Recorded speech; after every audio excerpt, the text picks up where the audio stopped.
I know you, as probably most of people, a lot of people do. I know you as an environmentalist, right? Kind of a truth seeker, I guess I would say, and like an activist, I guess. How do you like to be? Yeah, I never say activist because that's always like a connotation. I advocate for clearly people. What about the term like a consumer advocate? Is that fair to say, kind of? A people advocate. Okay, a people advocate. Me too. I feel like I try my best to be. I do too. Yeah. And for our listeners that don't know, how did you get on this track, right? Like, take me through your journey. I know about the movie starring Julia Roberts that was made about your life, Erin Brockovich. But take us into the journey of, like, what happened to create the story that led to the film? Like, how did your activism, like, lead to one of the largest settlements at the time that had ever been? I think it was like over $300 million. $333 million. $333 million that was awarded. At the time. Is it now they're settling for like $33 billion. Hey. It's not to laugh at, but hey, times have changed. Hey, dude, Erin walked to the bank so they could run to it. That's for sure. Yeah. So I want you to take us through that journey for our listeners that don't know. Obviously, you had a care for the outdoors. How did that start? Okay, well, I've always been an outdoor enthusiast. I was born and raised in Kansas, and I love the outdoors. Everything about it spoke to me. Mostly because I hated school. I sucked at school. And it took years before they really understood I have dyslexia. Oh, you do? I do. Let's go do. My friend has it. I'm a dyslexic. Hell and yeah. So, dude, you guys don't get any credit. I know. And you probably should, and some of you shouldn't. But a lot of you guys should, dude. You should. Interestingly enough, off topic, and I'll just say it really quick. So I'm ambassador for Made by Dyslexia, run by Kate Griggs and Sir Richard Branson, who's also a dyslexic. No way. Yeah. Dude, we got to get a good dyslexic on here. You do, and they're everywhere. I know, dude. Half of my friends are like, they can't even complete a handshake. They're just not doing good. It's like... We just like code differently. We have pattern recognition. But I didn't even know until I became ambassador for Made by Dyslexia that there's 1 billion dyslexics on the planet. No. 1 billion. 1 billion Ds in this world? That's crazy. Let me see. Right? A billion? Nuh-uh. I'm saying that's ridiculous. Yeah. I got to learn a little bit more about this. So take me through, your journey or experience as like a human advocate, like as a environmentalist, Can you just take us through that so that for our listeners that don't know? So I have to say, I think I was as surprised as anybody else. Honestly, so how it happened was, as I grew up in Kansas, went to school at Kansas State, then I went to a design school in Texas, and then I moved to California. I ended up being a regional manager for Kmart. Oh, yeah. And I wasn't my favorite job. And then I ended up working at Fluor Engineers and Constructors. So I was raised by an engineer. It was kind of fun for me. I like to create things, et cetera, even though everybody always told me I couldn't do anything, with the dyslexia. Oh, yeah. So, but I always pushed against that. So I'm one that pushes against these things. So out of the gate, that dyslexia might have gave you that edge, like, I can still do it. It did. I was born... You don't put me in a box because I will get out and I will kick and scream the whole way there. So, amen. That's one of my traits. I'm like, none of us like it. I don't like being labeled. I don't like being judged. I don't like being put in a box. Some of us like, mimes like it. I'm like, off. Yeah, I mean, that's just my motto. But I don't like the what's your motto? Fuck off. Yeah, that's a good motto. Fuck it, fuck you, fuck off. Dude, that's the best motto. That should become our national anthem in this fucking country, to be honest with you. Okay. So I'm an F dropper bomb, so I hope that doesn't offend anybody. Yeah, we'll pick them up at the end of the show. Okay, so you got the dyslexia, you got the spirit, you got what you need. That's right. So I go through all this process. I end up getting married. That was the biggest mistake of my life, 3 times over, and had children and got in a car wreck in Reno, Nevada, and moved down to California, met an attorney by the name of Jim Vitito, who was Ed Masry's partner. So Ed Masry was the attorney in the film.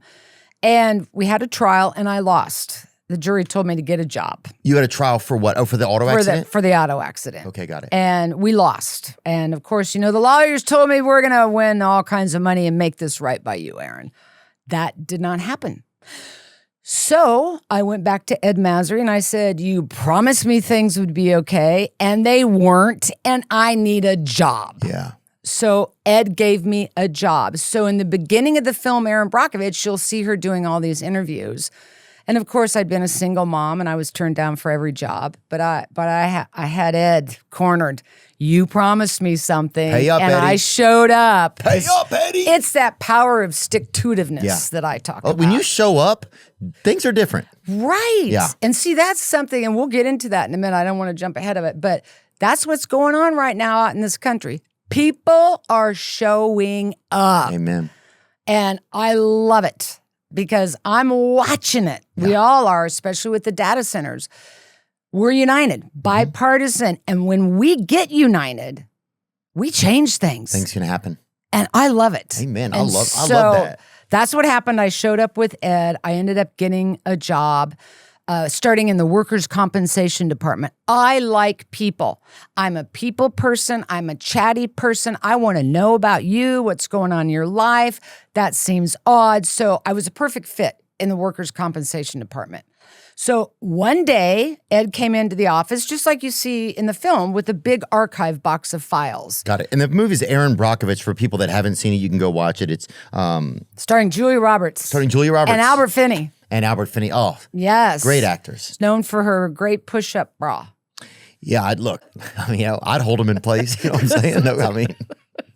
God, I'd donate my hands to Haynes or whoever made that thing and let him just, I'd be the wiring in that thing, baby. Anyway, let's move on. I had to giggle when the film came out. I'm like, that's what you got out of the film was the push-up bra, not what happened to the people. Well, you got to bait and you got to get them on the hook. You do. Okay. So they were on the hook. But so you're working in workman's comp? So I was working in workers' comp, and then Ed brought a box into me that was a PI case, personal injury case. And he said, do you know how to open a personal injury file? I had not a clue what I was doing, but I said, sure, I know how to open it. So when I started to go through the file, I'm like, okay, so I've now put myself out here. I don't know what I'm doing. I better learn what I'm doing. Got it. I started reading the files. Inside this file box were medical records. Okay, and it's just one of the files that's like in the box? Yeah, it was just everything about a personal injury case was thrown in a box. And what kind of made me go, well, that's odd, is there were real estate records in there. I'm like, why are real estate records and medical files in the same box? Yeah. And the reason for that was, to jump ahead, and I'll go right back, unbeknownst to me at the time, Pacific Gas and Electric was a utility company trying to buy Roberta Walker's property. Okay, and Roberta Walker was one of the plaintiffs. Right. Got it. And so she had contacted Ed because PG&E was trying to buy her house. And so she just threw everything into a box. As a matter of fact, Roberta kept everything in a suitcase. So it all just got thrown in a box. So I like a challenge, so I'm pulling everything out of the box, making my little piles. But I was curious about the medical records because they were of children. And everything was done in a bar graph. So all their T cells were off. Their white cells were off. Their red counts were too high. Now, I'm a mom, and I'm thinking to myself, God, if I saw blood tests like this on my kids, what the fuck is this? You'll be spooked. Yeah. And so I started researching it more, and it was leading me to cancer and diseases.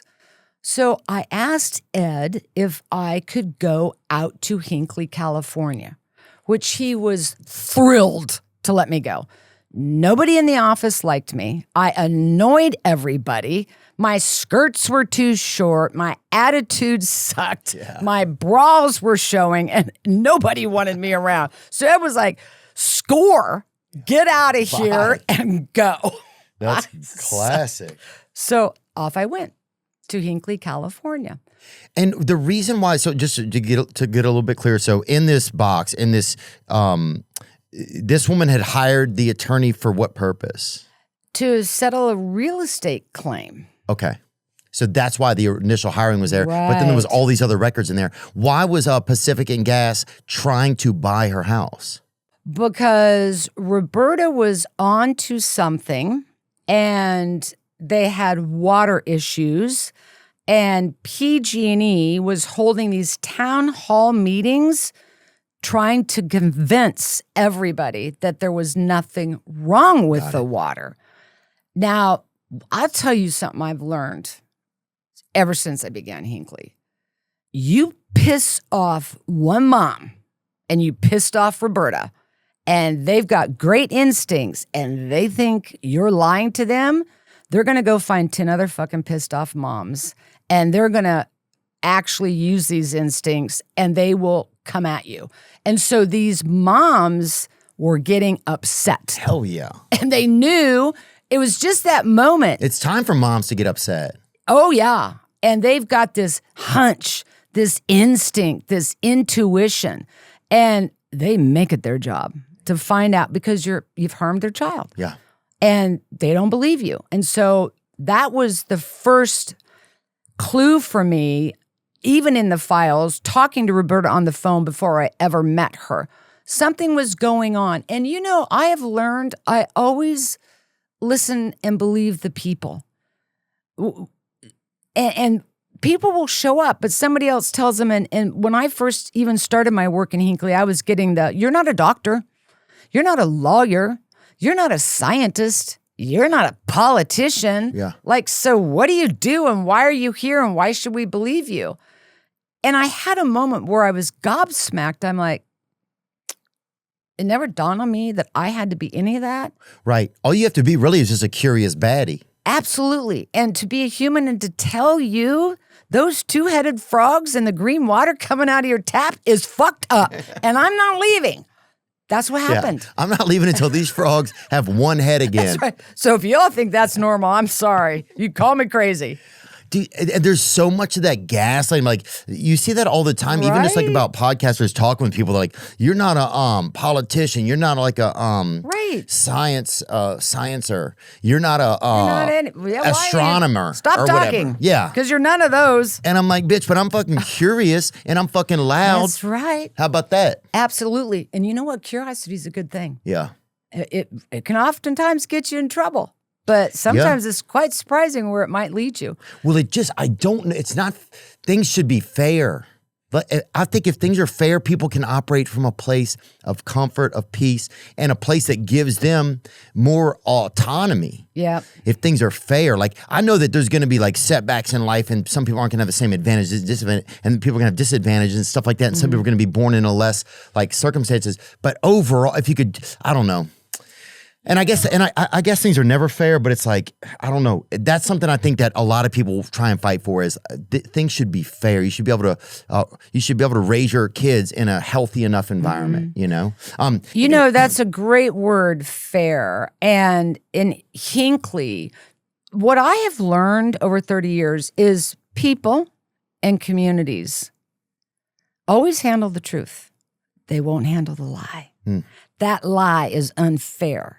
And when they're not told the truth, it's unfair that they have to suck up the consequences of that lie. So fair is an interesting word. And they were being treated unfairly. So, yeah, well, there's a lot of transparency issues now, and we're going to get into some of that in a bit. But all right, so you get out to Hinkley, California, and what's popping out there? So all the trees are dying. I'm out there. First of all, when I'm boots on the ground, and that's what I like to do. I'm out there generally barefoot. I feel things. I connect to nature. And the moment I was there, I could feel something was wrong. You can just feel it. We're energy. Water's energy. An environment that's damaged, it's energy. Yeah. But the trees were dead. The cows were covered in tumors. People were reporting really bizarre things to me. They themselves had, these chronic headaches, skin rashes, constant nosebleeds. Yeah. The fish had, tumors on their body. The frogs had 2 heads, and the water was green. Are you serious? I'm serious. The frogs had 2 heads. 2 heads. Bring up one of them. Well, 2 of them. You got a 2-headed frog on there? Yeah. Hey, you want to see this 2-headed frog? That's a lot of pedophiles used to have stuff like that. You're like, oh, hold on. You can see, so there's other chemicals that can cause frogs to have 2 heads. Oh my God, look at the second one. That one has dyslexia. Look at that one. Look at the green one.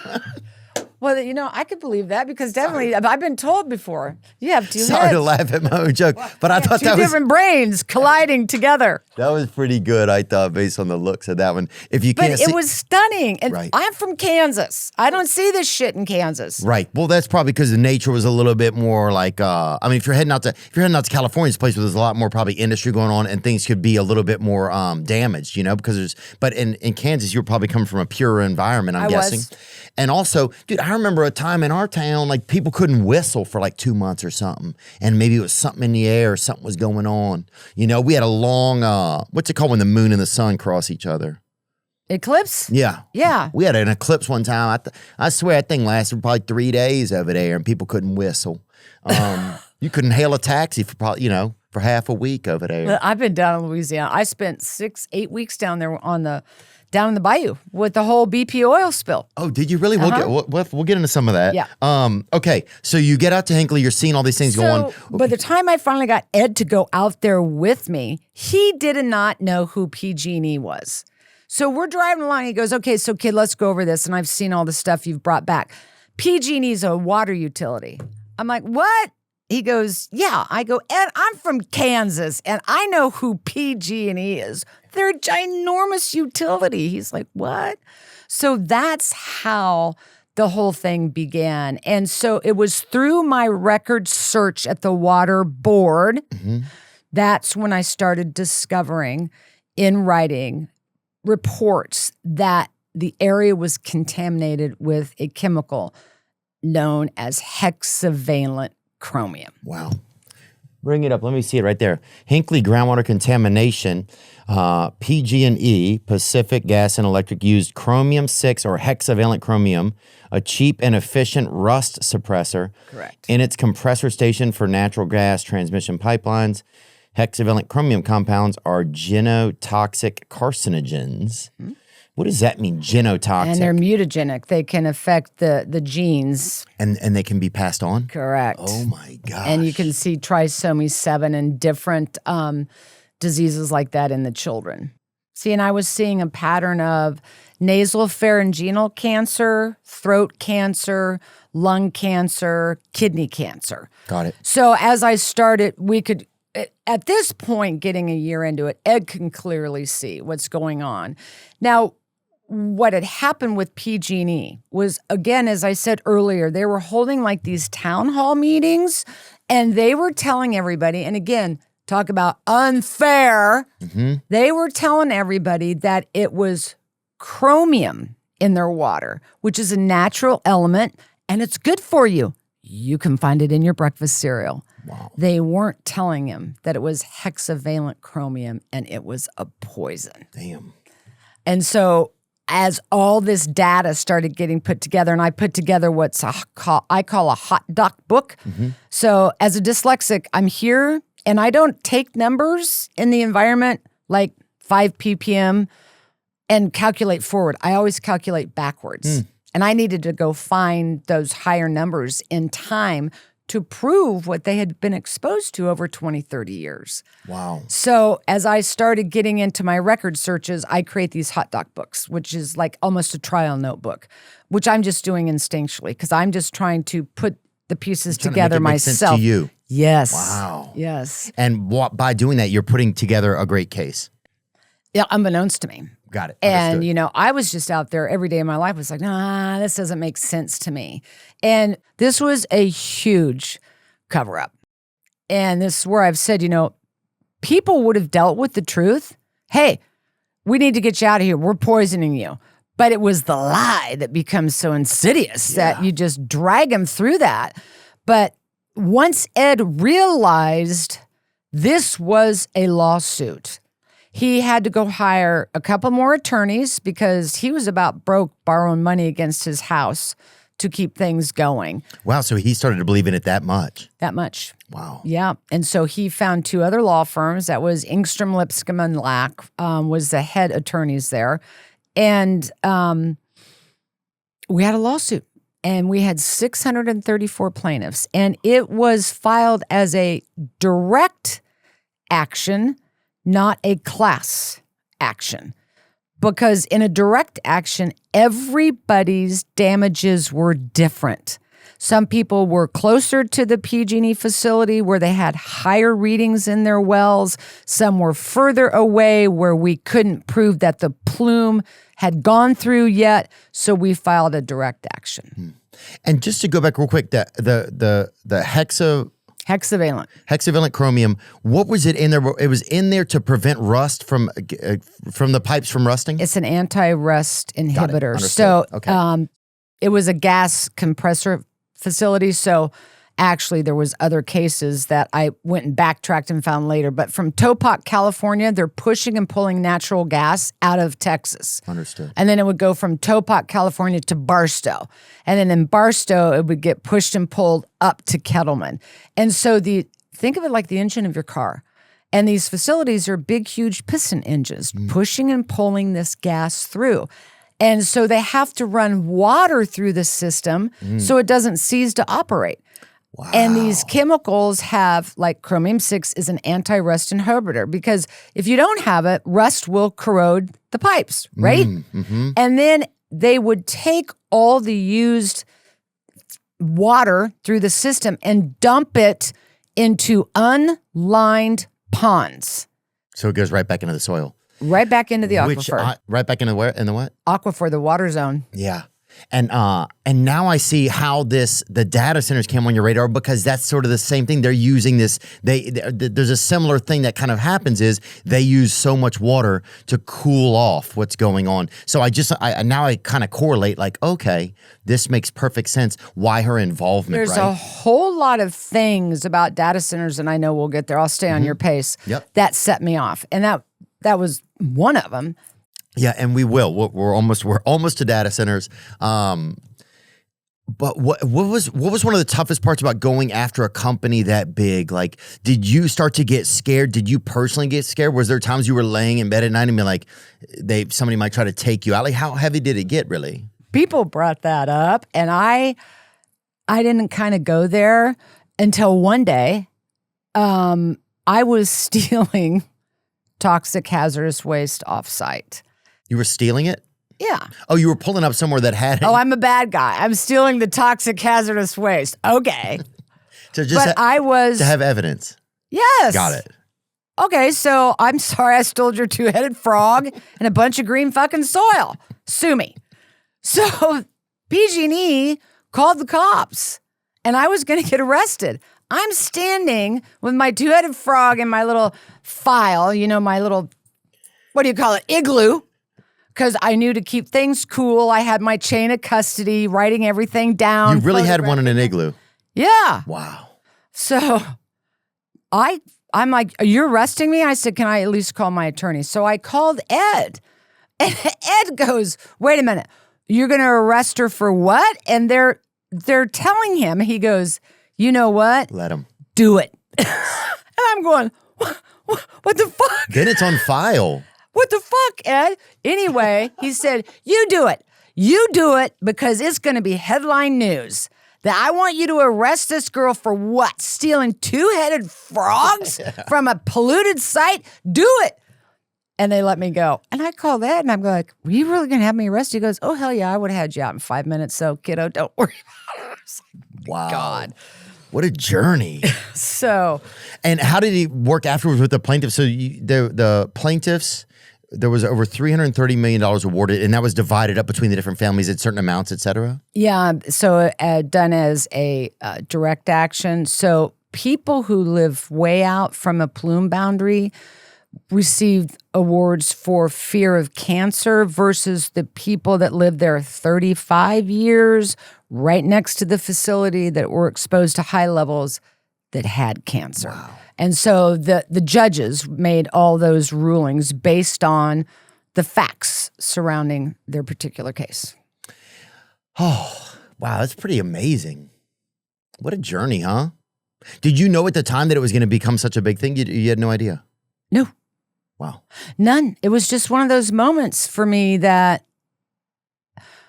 it just didn't make sense to me. And it just wasn't right. And I felt bad for the people. And listen, they became my family. I mean, half of the group up there helped potty train my youngest daughter, Elizabeth. Oh, And I loved them, and it just didn't make sense. yeah.